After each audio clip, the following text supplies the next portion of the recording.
Hello, मी प्रतीक्षा. तर आज आपण साताऱ्यातील सर्वात प्रसिद्ध धार्मिक ठिकाणांपैकी 2 ठिकाणे आज आपण एक्सप्लोर करणार आहोत. तयार आहात ना? चला मग. हा सुंदर प्रवास चालू होतो तो म्हणजे आपल्या माणगंगा नदीपासून.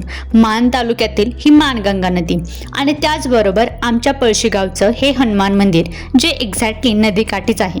त्यानंतरनं आपल्या प्रवासात येतं श्री ब्रह्मचैतन्य महाराज मंदिर गोंदवले.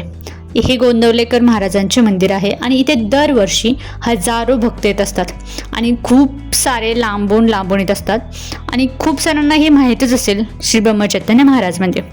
त्यानंतर आमचा प्रवास इथून चालू झाला.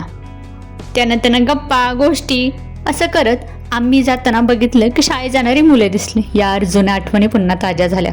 असं करत आम्ही पोचलो पुसेगावमध्ये.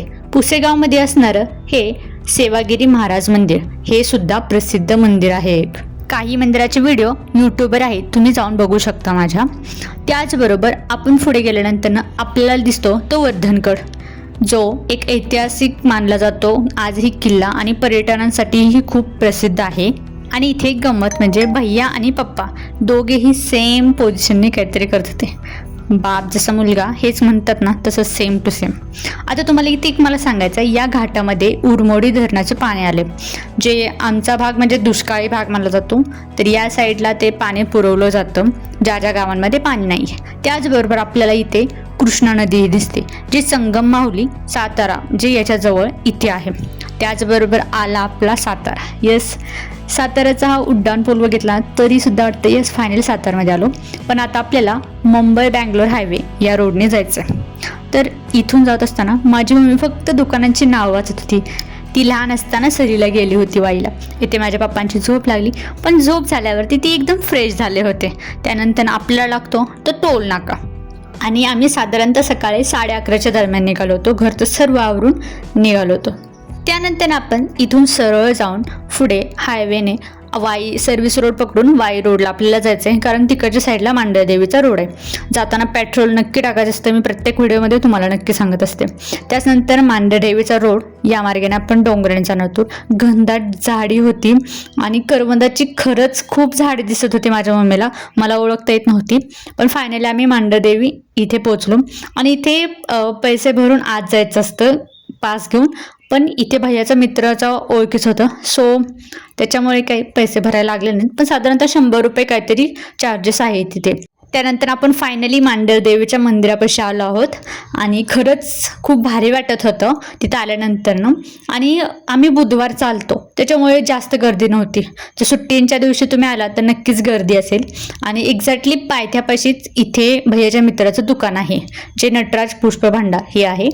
तर आम्ही इथे गेलो घ्यायला साहित्य. भैया अगोदर इथे आला होता त्याच्यामुळे त्याला सर्व काही इकडचं माहितीच आहे.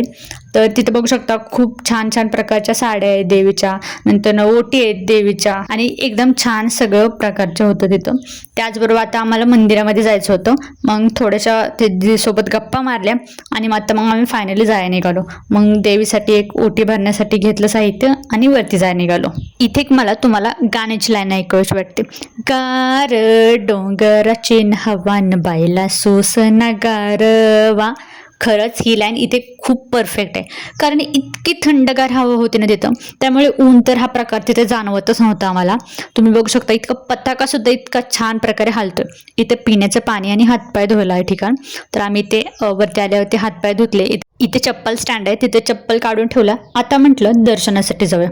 आणि बुधवार चालल्यामुळे तुम्हाला बोललेली गर्दी नव्हती, त्यामुळे निवांतमध्ये सर्व चालू होतं. आणि मंदिराबद्दल थोडंसं माहिती म्हटलं तर एक महाराष्ट्रातील एक प्रसिद्ध शक्तिपीठ असलेलं मांढरदेवी काळूबाई मंदिर हे मानलं जातं. त्याचबरोबर हे सातारा जिल्ह्यातील वाई तालुक्याजवळ असलेलं हे एक मंदिर आहे.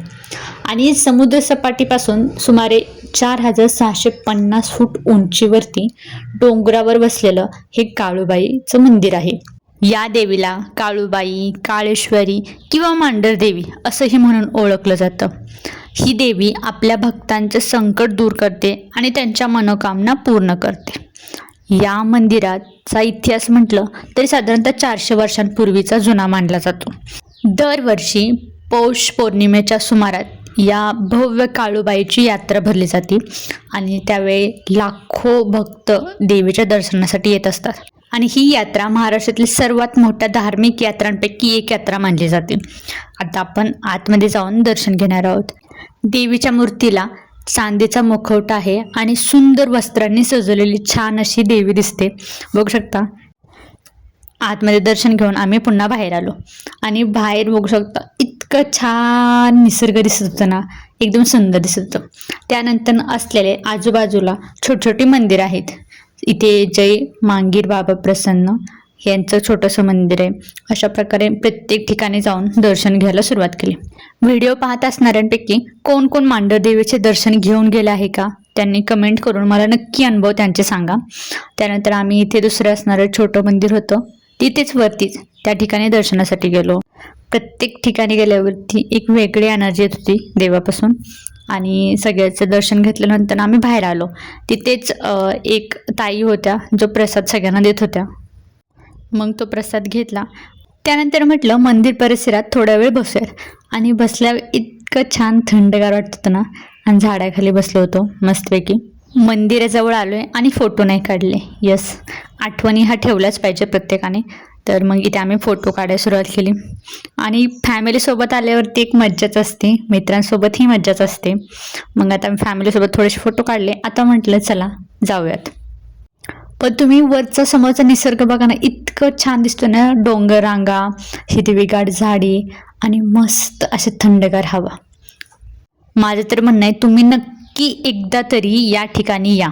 आणि साईडचे दुकाने बघू शकतात. प्रत्येक देवस्थानी अशीच दुकान असतात, पण सगळी भारी होती. आणि बघू शकता बाहेरून खाली पायऱ्या उतरलो तरी सुद्धा इतकं छान वाटत होतं ना, जावं वाटत नव्हतं तिथं. इथे खाली आलो आणि डोंगरची काळी मैना कोणाकोणाला माहिती आहे. येस, आणि तिथे सगळीकडे डोंगर मैना दिसत होती माझ्या मम्मीला रस्त्याने. मग तिची इच्छा झाली की डोंगरची मैना घे खायला आपल्याला. मग मी तिकडे घ्यायला गेले. तोपर्यंत मित्राचे पप्पा आले भैयाच्या. मग त्यांच्याशी थोड्याशा गप्पा मारल्या. आता चला म्हटलं पुढच्या ठिकाणी पण आपल्याला जायचं आहे. आणि दर्शन एकदम छान प्रकारे झालं. तुम्ही सुद्धा बघितलं ना, एकदम मस्तपैकी दर्शन झालं. आणि शेवटी एकदा दर्शन घेतलं आणि जायला निघालो. आणि जाताना आम्ही खायला घेतलं होतं त्यातील ही गोड शेव, जी माझ्या मम्मीला खूप आवडते. बघू शकता तिच्याच पहिल्यांदा हातात होती. प्रत्येकाच्या आवडी असतातच, त्यानुसार माझ्या मम्मीला आवडती ही म्हणजे गोड शेव. गोड शेव खात जायला निघालो. आणि जाताना तुम्ही बघू शकता इथे दिसायला लागली ही माकडे. येस, भैयाचं आणि माझं मग चालू झालं, ही तुझं नातेवाईक, हे तुझं नातेवाईक. पण यार खरंच ती माकडे खूप छान होती. पण जर त्यांनी काही घेऊन गेले आणि त्यांनी खाली उडी मारले तर आपण काहीच करू शकत नाही. सो आम्ही खिडकीच्या काचा काही उघडल्या नाहीत, पण छान होतं. आत्ता आपण जाणार आहोत नवीन ठिकाणी, म्हणजे एक प्रसिद्ध ठिकाण ढोल्या गणपतीला. चला तर मग आता आपण जाऊ वाईला. इथे तुम्ही वाईला आल्यानंतर ना, मंदिराच्या बरोबर नदीच्या डाव्या साईडलाच इथे वॉशरूमचं आहे. तुम्हाला जर वॉशरूमला जायचं असेल तर तुम्ही इथे जाऊ शकता. आणि हे दिसतंय ते मंदिर आहे. तर इथे आल्यानंतर ना आपल्याला इथे पार्किंगला गाडी लावायची होती. तर इथे साधारणतः 30 रुपये घेतात पार्किंगला. आणि ढोल्या गणपती मंदिर हे वाईच्या शहरातील एक प्रमुख आणि आकर्षक मंदिर मानले जाते. महाराष्ट्रातील अतिशय प्रसिद्ध आणि ऐतिहासिक गणेश मंदिरापैकी हे एक मंदिर आहे. आणि हे मंदिर आहे कृष्णा नदीच्या किनाऱ्यावर. जेव्हा कृष्णा नदीमध्ये पाय ठेवला एकदम मनाला शांती आणि थंडगार वाटलं. असं वाटलं या किनाऱ्यावरतीच बसून राहावं.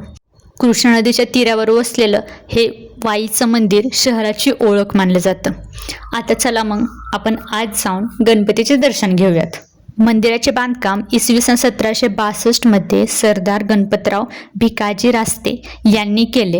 आणि ही दगडाची पूर्ण मूर्ती आहे. ही साधारणतः 100 फूट उंच आणि 8 फूट रुंद अशी अखंड दगडांनी कोरलेली मूर्ती होती गणपतीची. त्याचबरोबर इथे खूप सारे छोटे छोटे मंदिर आहेत. तर आम्ही इथे दुसऱ्या मंदिरामध्येही आलो होतो. इथे शंकराचं मंदिर होतं, तिथे आलो होतो. आणि आपण वेळात वेळ काढून एकदा तरी या ठिकाणी पण यावं असं माझी इच्छा आहे. आणि आम्ही सुद्धा पहिल्यांदा एकत्र आलो होतो लांब असं. जवळपास आम्ही मंदिरे बघितलेत आमच्या तिकडची, पण इकडे जास्त आलो नव्हतो. आणि इथे खूप मोठं असं नंदीची मूर्ती आहे. सो आम्ही नंदीपाशीही जाऊन दर्शन घेतलं, इच्छा मागितल्या. आणि त्यानंतरनं इथेच आम्ही थोडंसं म्हटलं की फोटो काढूयात. सो आम्ही थोडे फॅमिलीसोबत फोटोही काढले. आणि तुम्हाला मी सांगतच असते, फोटो काढले पाहिजेत, कारण आठवणी नेहमी लक्षात राहतात. तेथील दर्शन घेऊन झाल्यानंतर ना आता घरी जायला निघालो. पण जाताना म्हटलं भूक तर नक्की लागली, खायला काय तर पाहिजे. सो तोपर्यंत आम्ही चिप्स घेतले खायला आणि गाडी स्टार्ट नाही होत तोपर्यंत माझं खाणं तर चालूच झालं. मग काय, चिप्स पोट भरून खाल्ले आणि म्हटलं अजून काहीतरी खायचं आहे. मग तेव्हा जाताना हायवेला आपला प्रसिद्ध असलेलं माहितीच आहे मानकर डोसा, सगळीकडे त्याचे ब्रँड आहेतच म्हणा. मग आम्ही इथेही हायवे लगत खाण्यासाठी थांबलो.